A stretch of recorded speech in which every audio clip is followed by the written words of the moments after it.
Peace and welcome. Today we have our top 10 ROM hacks. With romhacking.net shutting down operations, it seems like a good time. There's plenty of really fun hacks out there, but not all ROM hacks are created equally. Our guidelines today include no translations only hacks. We want more than just a Japanese game in English.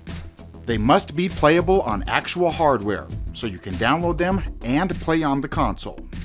And of course, our one per franchise rule is in effect. We will only rank mods that we have played before, so there's bound to be some that we miss. And if that's the case, please leave a comment so we can give those a try. Anyway, let's get this underway.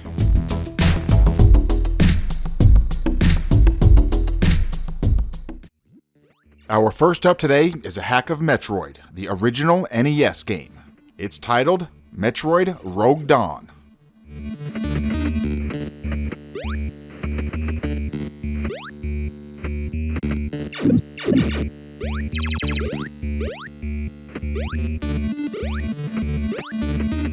This is an unofficial prequel to the original Metroid game released in 1986. One of the first and biggest differences you will notice is the ability to save your progress. The game includes 3 save slots. You will also find all new graphics, including a new HUD and a new sprite for Samus. You can also find new music, which is surprisingly good. The original Metroid soundtrack was outstanding, and this new one may not be as good as that, but it holds its own.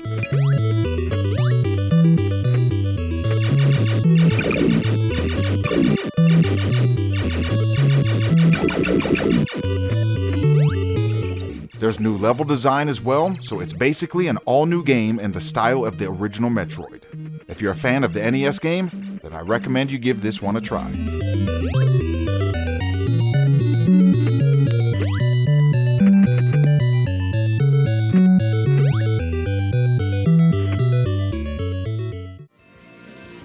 Our number 9 spot is a mod for Mario Kart 64, and it's called Mario Kart 64 Amped Up.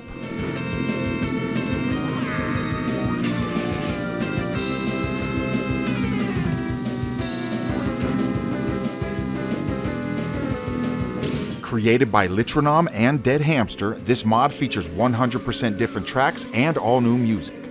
Some of the tracks come from other Mario Kart games, and some come from other Nintendo games. I kind of like the slide from Mario 64, and I like the underground track too, also from Mario 64. Here we go. The downside is you have all the same racers and weapons. If they end up adding some racers and not replacing them, I think it will only go higher on our top 10. However, it can't be just random characters, they have to fit in. I don't really think they need to mess with the weapons too much, otherwise it will end up feeling like a totally different game. I want it to remain Mario Kart 64 while providing a new experience, and that's pretty much exactly what this is.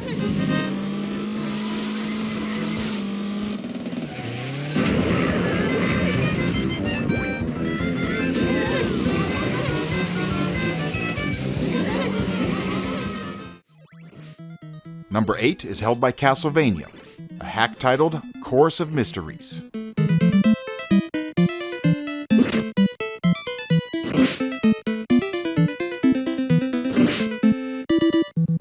A hack of the first Castlevania game on the NES. It features all new graphics, which aren't bad. It also features new music, which isn't as good as the original, but when it comes to music in the Castlevania series, it's going to be quite difficult to actually compose music that is better than the original.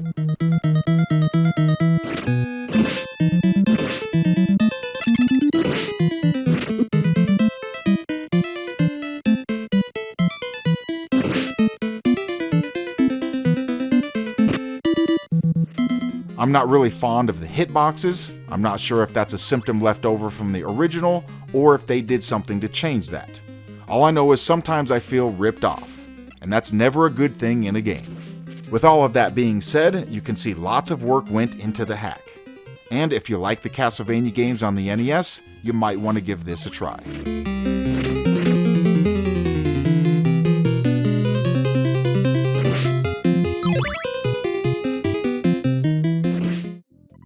In at lucky number 7, we have a hack of the Super Nintendo game Earthbound, and it has a few names. known as Earthbound Halloween Hack, Radiation's Halloween Hack, and even Press the B button, stupid.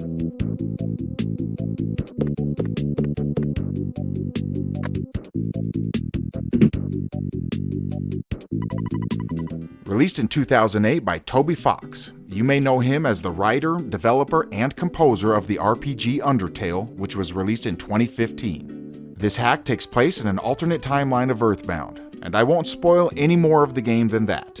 You'll have to experience it for yourself. The gameplay itself remains untouched, and it features a custom soundtrack composed by Toby Fox himself, with 2 songs being ported from other games and 3 songs being completely original. The hack was created with the PK Hack Earthbound ROM editor, so if you want to make your own, that's the tool he used. And if you do make your own, leave a comment so we can give it a shot. Overall, I think it's a decent hack, however Toby calls it a bad ROM hack with swears.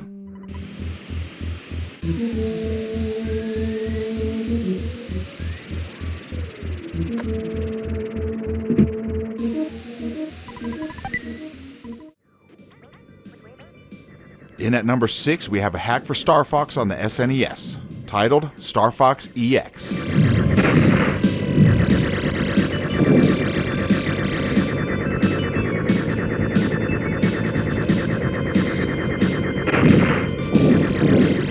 In my opinion, Star Fox is one of the most underrated Nintendo IPs, at least when you talk about what Nintendo has done with the franchise.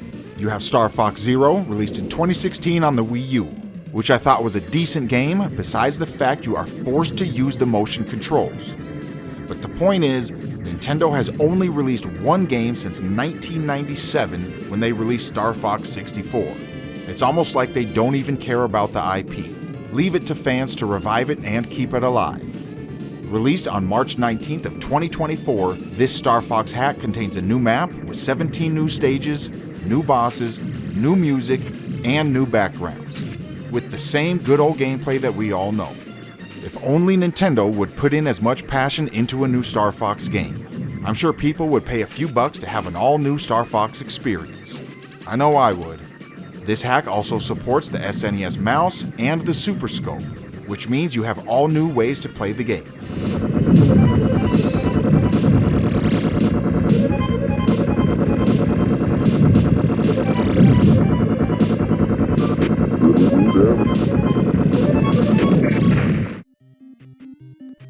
In at number 5, we have a hack for The Legend of Zelda, The Adventure of Link, and it's titled The Legend of Zelda, Amida's Curse.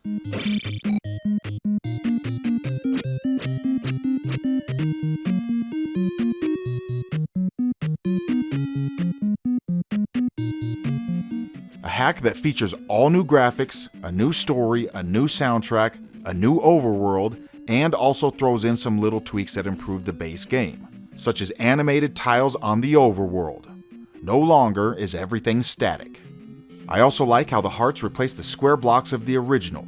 It just makes it feel more like a Zelda game. Something as small as that really adds to the overall experience.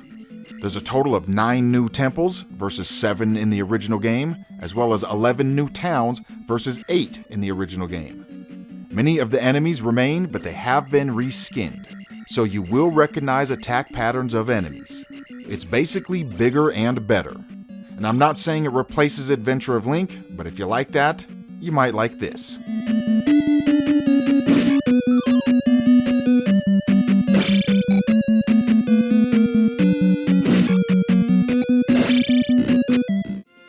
In at unlucky number 4, we have a hack for Super Smash Bros. Super Smash Remix.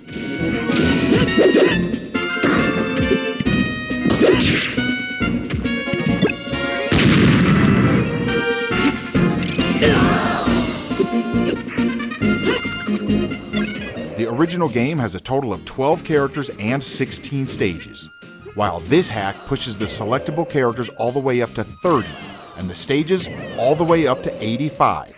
Some of my favorite characters that they added include Bowser, Sonic, and Wario.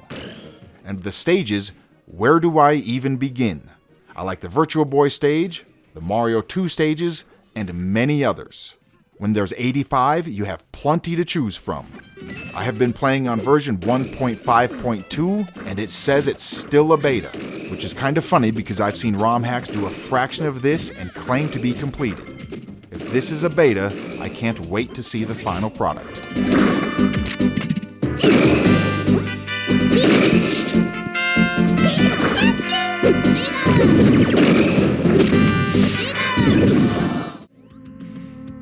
In our bronze position, we have a hack of Sonic 3 and Knuckles, and it's quite impressive. Here's Sonic Hellfire Saga.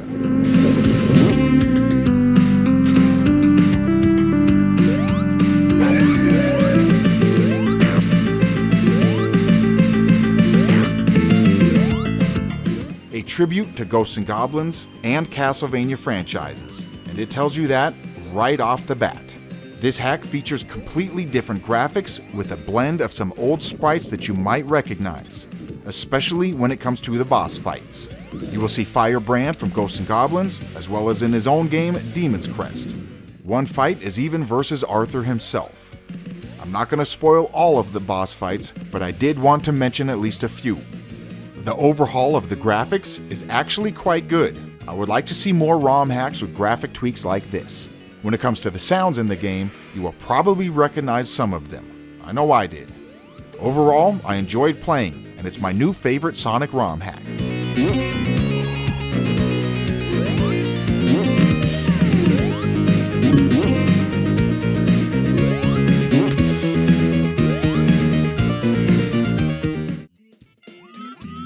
In our silver position, we have Mario Builder 64, one of the most in-depth ROM hacks I have ever seen.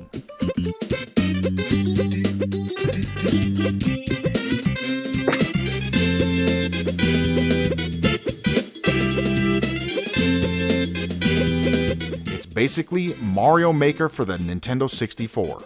And like all of our games on our list today, this is fully playable on actual hardware. You can throw this on an EverDrive and start creating. Not only can you create stages, but you can save them and share them with friends. So this is a ROM hack that will end up producing numerous stages and playthroughs. I look forward to see where this one is going. Maybe making a small map with a few locked doors and a few paintings that you can insert your custom stages in. I don't know their plans, but I hope this is just the beginning.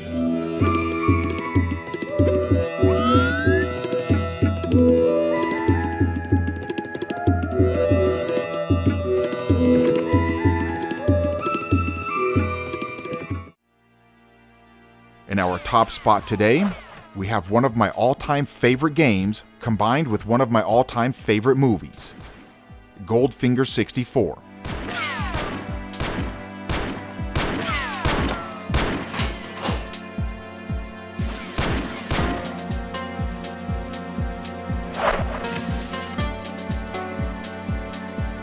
This isn't just a simple ROM hack, this is an entire game. Of course, you have new stages, missions, and characters, but you also have new guns, new sound effects, and new music.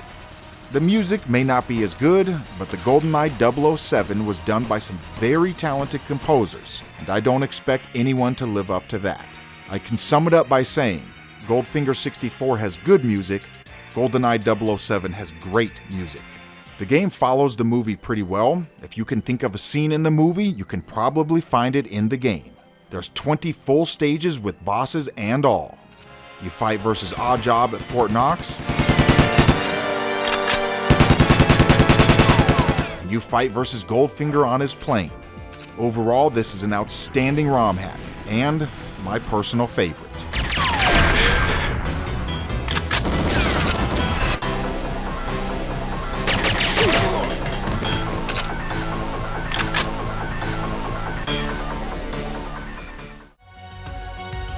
Our Patreons are voting on the next top 10 right now, and when that poll closes, we will pin the comment.